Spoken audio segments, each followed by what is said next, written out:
not crying, I swear. There's just something in my eye. Hey guys, welcome back to my channel. My name is Ishi and you are on Ishi Time. I have recently finished reading Vicious by VE Schwab and I love this book. So today I will be channeling my inner Victor Vale. I have a marker and I have a chunk of text, and today I will be talking about Vicious while doing blackout poetry, and hopefully by the end I will have some sort of a poem or some sort of a sentence that makes some sort of sense. But you know, I am not Victor Vale, and I don't wish I was, because honestly I think he's a psychopath, but he is an aesthetic, and today we will be going after that aesthetic. I'm super excited. Vicious is about two college roommates named Victor and Eli. For Eli's senior thesis, he is studying EOs, or extraordinary people who have superpowers that normal humans don't have.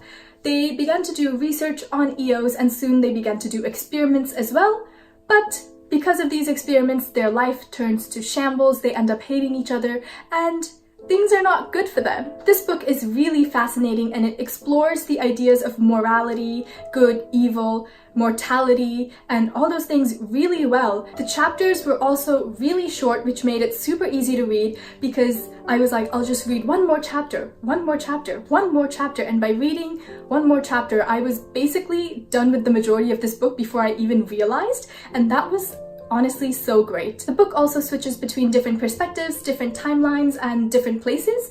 And if you guys have ever watched How to Get Away with Murder, that's kind of the vibe I get from the structure of this book. Still, the book is never choppy or confusing. It all flows really well together. VE Schwab's writing is very organic and natural, and I was never confused as to what was happening. It's honestly so great. I gave it 5 out of 5 stars on Goodreads. I recommend this book a lot. Anyways, let's start with some blackout poetry finally. Our first sentence has pines, wildflowers, identity, lost. That's a good one. Let's do lost. I've never really done blackout poetry before. Like, this might actually turn out terrible, and maybe none of it will make sense by the end of it. Victor, please help. This is kind of where I will be talking more in depth about the characters and about some of my favorite scenes, so there might be spoilers, fair warning, but I won't be talking about the overall plot or telling you the storyline because there's just so much to cover and I don't want to cover it in this video. The first character we will be talking about is Victor Vale, obviously. I love Victor. He's amazing. I don't think he's meant to be a likable character. Like, he's kind of crazy. There's so many things about him that you are not supposed to like, but I like Victor, and that is exactly why I'm sitting here with a marker and a chunk of text. I know that kind of looks horrible. Victor's parents are these big-time authors and they write these self-help books. Victor hates them and he hates the books, so he vandalizes them by doing blackout poetry in them, minus the poetry part. I honestly think that he is a psychopath. He likes to observe people from the outside. He doesn't like to be emotionally involved with a lot of things, and he observes people, he observes the way they act in certain situations. Like, there's several scenes in the book where he's thinking, oh, in this type of situation, people usually would be upset, so then he acts upset.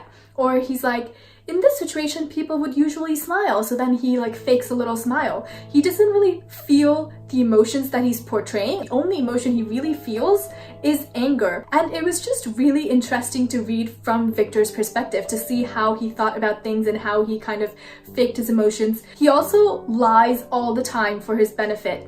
And it's just so interesting to read from his perspective because it's so different from my own. He also uses people a lot. Every time he helps someone out or he saves someone's life, it's because he knows that he can use that person later. Even though his intentions are a bit off, I don't think he's evil. Like, he genuinely wants to do good in the world, he just does it in a weird way. Next, let's talk about Eli. When we first met Eli, I loved him.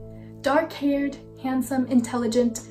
I just loved him, just like everyone else who met him, because that was the type of person he was. Everyone just loved him for no reason.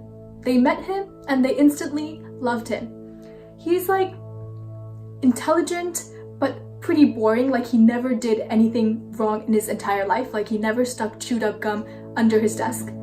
I mean, I've never done that either, but you know what I mean. He seems like the perfect goody two-shoes, teacher's pet kind of character, but he's hiding lots of wickedness behind that perfect persona. After Eli and Victor decide to be EOs, they pick out these superhero names for themselves. Eli had always been jealous of Victor's name because his name is Victor Vale, that sweet alliteration, very superhero-like, perfect. But Eli's name is Eli Cardale, and he hates it. So he's like, I hate my name, so I'm going to change my name to Eli Ever. Why? You are a child. That sounds so lame. Eli Cardale. Tell me that does not sound better than Eli Ever. Eli Ever just makes him sound like he's some comic book character. I mean, I guess that's what he wants to be, a comic book hero, but still. Eli was always like, God this, God that, and after he got his superpowers, he thought that God gave him his superpowers so he could use those powers to kill everyone else with superpowers because superpowers are evil. Who is the real evil person here, Eli? Is it you who's going around killing people, or is it other people who are living their lives, minding their own business? I mean, sure, there are some EOs out there who use their powers for evil, but that is a very small percentage. Eli is a delusional piece of shit, and I hated him. There were chapters from his perspective, like halfway through the book, we start to read through his point of view, and those chapters infuriated me beyond belief. I felt like throwing this book at a wall just because everything he said and everything he thought just made my skin crawl. Ugh. He was so self-righteous. I hated his guts. And don't get me wrong, I have nothing wrong with book characters talking about God. Like, I grew up Christian too, so I understand. But Eli is literally a zealot. He's a murderer. It's none of my business. I hate Eli. This boy just got me irritated. And then there's Serena, Eli's sidekick, and I did not like her either. Serena is an EO as well, and her power is to manipulate people's minds.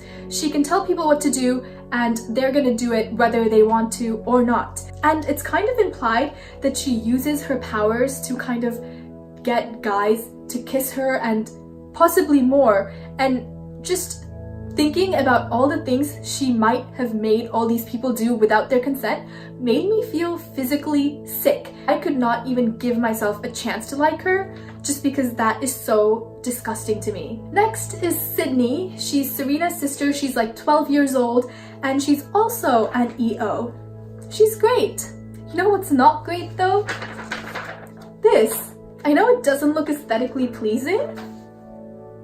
That's it. It just doesn't look aesthetically pleasing. It looks horrible and it's making my eyes hurt. For the majority of the book, it only seemed like Victor was keeping Sydney around just because he knew he could use her. And I do think that by the end of the book, he began to genuinely care for her and see her as a little sister. And that was so nice, like seeing them grow closer together. Basically, in Victor's little squad of people, there's Victor, obviously, and then there's Sydney, and then there's Mitch, who's the guy that Victor broke out of jail with, and they're such a tight-knit group, and nothing could have broken them apart in this book, I think. But I do think that in the next book, Sydney is going to betray Victor, and that is because Victor had Sydney's sister, Serena, killed. Thank God, I hated Serena. But Sydney thinks that Eli had Serena killed. So right now, she kind of hates Eli for having Serena killed. And I think that in the next book, she's gonna find out that it's Victor who had Serena killed, and she's gonna hate Victor and seek revenge. Or should I say, seek vengeance, because, you know, vengeful. Next is Mitch, who is the guy that broke out of jail with Victor, like I said earlier. And I really like him. But it's said over and over again in this book that he does not have any superpowers. Like, he's not an EO, he's just a normal human being. But I honestly think that he has some sort of a power. He's not a normal human being, I swear to you. Because Ever since he was born, bad things have always been happening around him. He knows this, everyone else knows this, everywhere he goes, something bad happens, and I think that he has some sort of a superpower, and I'm hoping to find out what it is in the next book. If in the next book we find out that he's just a normal human being and there's nothing special about him, I'm gonna be so mad, because I swear to you, he has some sort of a power. He has to have some sort of a power. Characters-wise and plot-wise, I didn't really talk about plot that much, but it's kind of all I have to say about like the characters. I'm like almost done. I know this looks like the ugliest thing you've ever seen in your entire life, but please don't judge me. One of my favorite things from this book are the parallels that you can draw between the different chapters. In the first chapter, Victor and Sydney are walking through a graveyard and Victor is humming. In the last chapter, Victor is dead inside his grave and Sydney is the one humming, and it's just like, it just kind of takes you back to the beginning of the book. And when Eli first goes to Serena's house, it's said that Eli knew that Serena lived alone. And then when Eli and Serena go to kill that one guy together, it was Serena's observation. It was like Serena knew that this guy lived alone. Everything VE Schwab says later on in the book kind of reminds you of something that she said earlier, and it's just great. She is a mastermind. I'm kind of over this, like nothing makes sense. I can't believe Victor does this for fun.